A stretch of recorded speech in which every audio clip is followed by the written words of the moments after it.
अस्सलाम वालेकुम। मेरा नाम डॉक्टर नवीद अहमद शेख है और मैं अमराज़ क़ल्ब का माहिर हूँ। तो आज हम बात करने जा रहे हैं, वो इंतहाई अहम है दिल के मरीज़ों के हवाले से।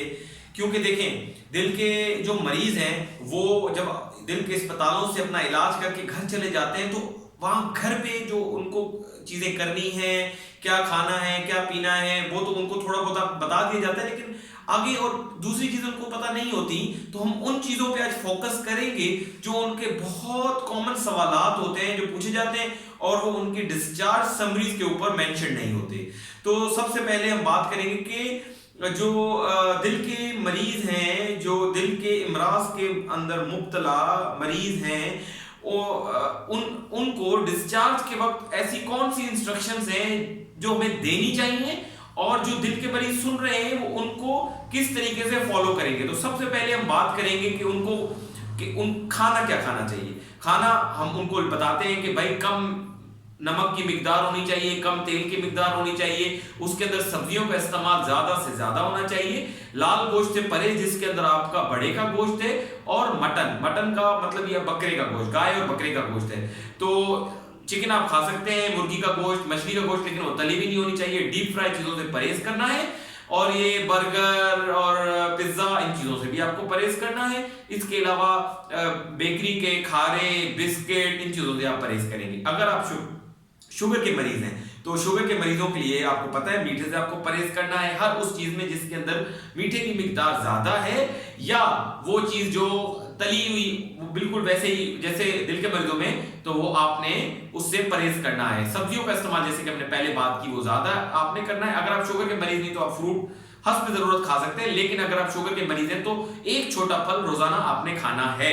अब आप कहेंगे नमक की मिकदार कैसे कम करें, तो आपने सिर्फ नमक ऊपर से छिड़क के नहीं खाना, उतना नमक जितना आपको खाने के अंदर इस्तेमाल होता है जायके के लिए, हस्ब जायका, वो आप खा सकते हैं।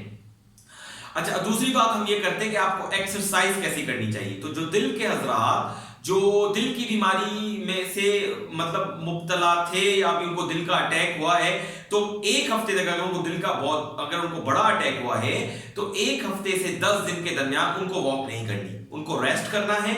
उनको अपनी मामूल जिंदगी से थोड़ा सा कम, अपना मामूल की जिंदगी की तरफ जाने से 10 दिन पहले उनको थोड़ा सा रेस्ट करना है।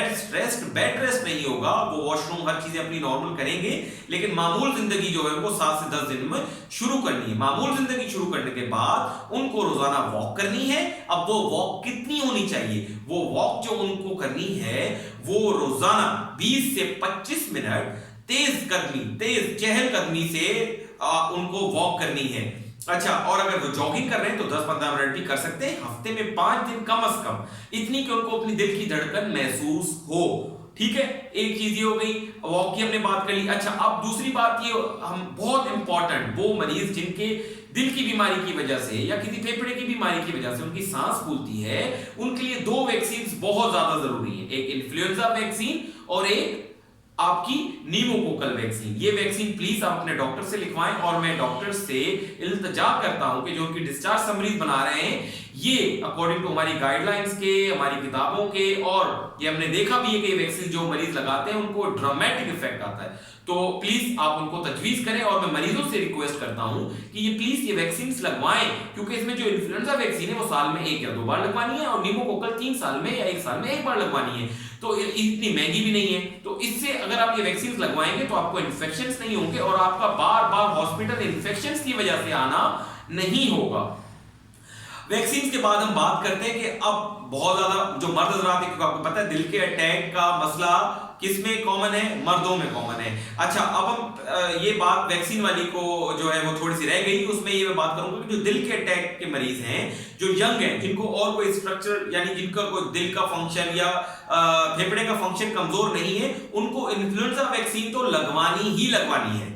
और जो नीमोकोकल वैक्सीन है वो 65 साल से ऊपर की उम्र के जो ऊपर के मरीज हैं वो तो लगवाएंगे, और इसके अलावा अगर कोई 65 से कम उम्र का मरीज है जिसको फेफड़े की कोई बीमारी है या दिल की बीमारी है, तो उनके लिए वैक्सीन बिल्कुल जरूरी, इंतहाई जरूरी है, जैसे बाकी मरीजों के अंदर जिसे हम तजवीज कर रहे हैं। अच्छा, अब हम बात करते हैं कि सेक्सुअल एक्टिविटी कब रिज्यूम करनी चाहिए। 7 दिन के बाद आप अपनी नॉर्मल सेक्सुअल एक्टिविटी रिज्यूम कर सकते हैं।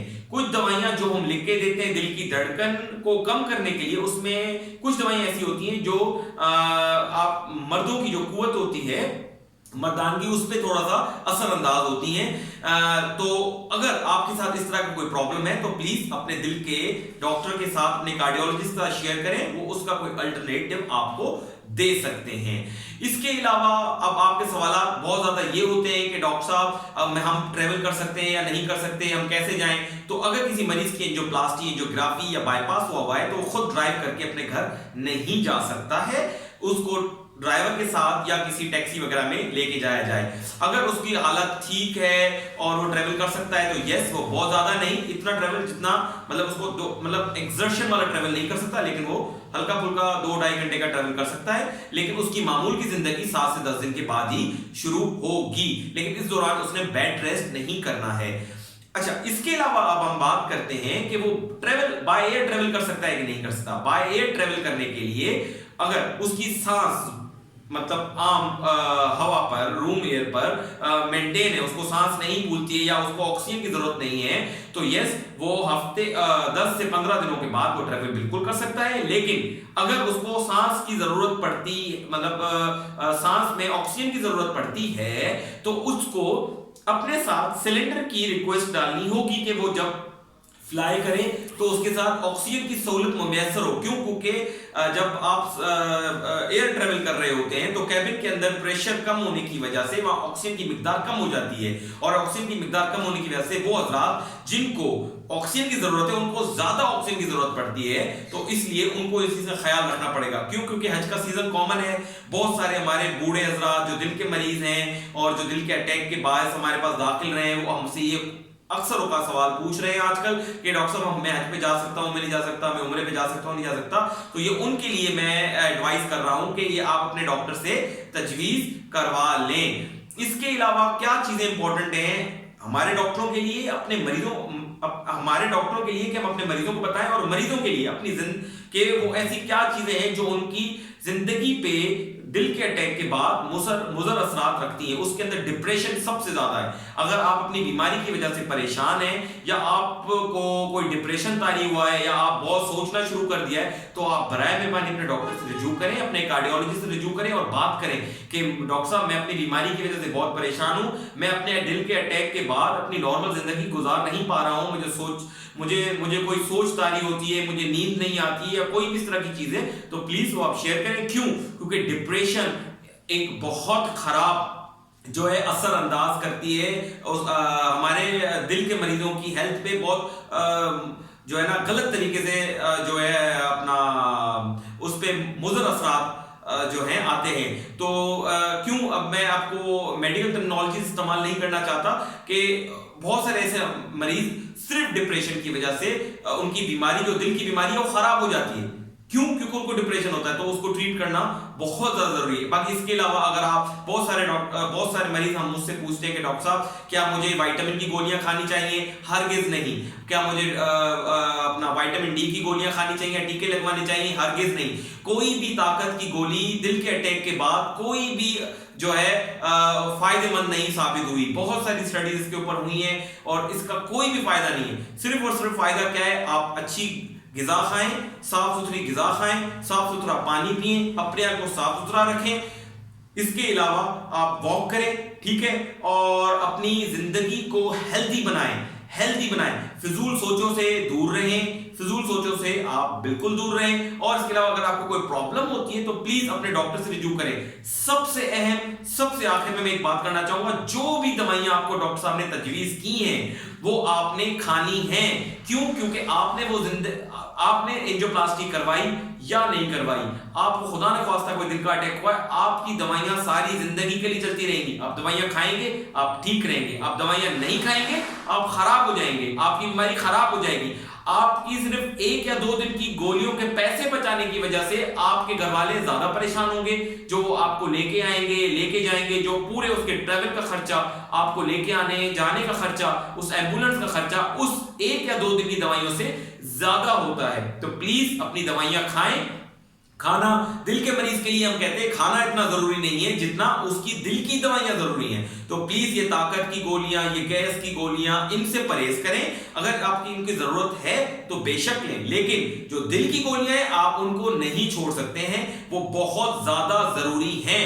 ज़ियादतीस शुगर अगर आपको है तो शुगर का इलाज बिल्कुल आपने करना है, और शुगर का इलाज कोई हकीमी इलाज नहीं है।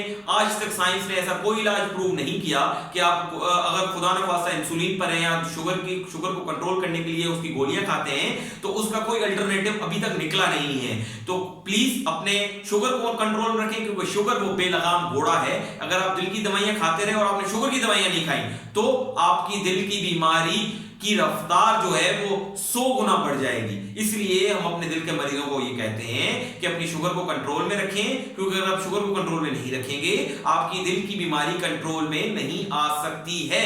क्यों? क्योंकि शुगर जो है वो आपकी दिल की नालियों को अंदर से दीमक की तरह खाती है, इसलिए उसको कंट्रोल में करना बहुत ज्यादा जरूरी है। मुझे उम्मीद है कि मेरे जितने भी मरीज हैं वो उस वीडियो को देखेंगे, इस पे अमल करेंगे, और मैं इल्तिजा करता हूं मैं अपने फेलो डॉक्टर से, रेजिडेंट से, अपने डिपकार्ड से, हाउस ऑफिसर से, मेडिकल ऑफिसर से, वो जहां जहां जिस जगह इस दुनिया में अपना डिस्चार्ज कार्ड्स बना रहे हैं, प्लीज अपने कंसल्टेंट से रिव्यू करके इन सारी इंस्ट्रक्शंस को डिस्चार्ज कार्ड समरी पे बहुत अच्छे तरीके से मेंशन करें, ताकि आपके जो मरीज हैं वो बार बार जो है रिकरेंट एडमिशन से दूर रहें। क्यों? क्योंकि रिकरेंट एडमिशन से हॉस्पिटल का भी खर्चा होता है, डॉक्टर्स के ऊपर बर्डन बढ़ता है, और बेचारे मरीज का भी बहुत ज्यादा खर्चा होता है। तो इस वजह से आप डॉक्टर्स के ऊपर, हमारे ऊपर भी बर्डन आ जाता है, और अस्पतालें भरी भी रहती है। तो एक्चुअली जिस मरीज को हमारी जरूरत होती है हम वहां तक उसको उस तरह की जो है फैसिलिटीज और उस तरह की खिदमत जो है मौसूल नहीं कर पाते,